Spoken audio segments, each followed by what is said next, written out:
It's the Evening Bulletin. I'm Perry Michael Simon. I flew to and from Las Vegas last week, and I can tell you that I didn't see anyone drinking alcohol on either flight. Maybe that's because the flight was only about 45 minutes, and I'm not sure they even served alcohol. But on longer haul flights, a lot of people drink, which was the subject of Christopher Elliott's latest Washington Post travel column, specifically on how drinking on airplanes or before the flight sometimes leads to people getting violent or throwing up on their fellow passengers or otherwise out of control. And in the article, Elliott cites research that says 80% of passengers say they've had alcohol at the airport and 90% drink on the plane. Okay, I understand that some people need to fortify themselves to overcome a fear of flying, but we keep seeing stories about how that turns out with fights and arguments and even sexual assault blamed on drunk passengers. And it raises serious questions about why they still serve drinks on airplanes.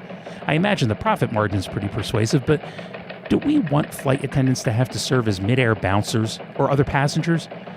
Middle Eastern Airlines managed to do fine while banning alcohol on board. And remember, we used to allow people to smoke on planes.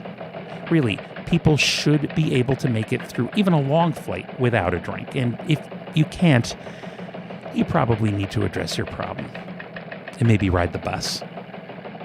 Another edition takes off tomorrow at noon Eastern. Until then, that's enough.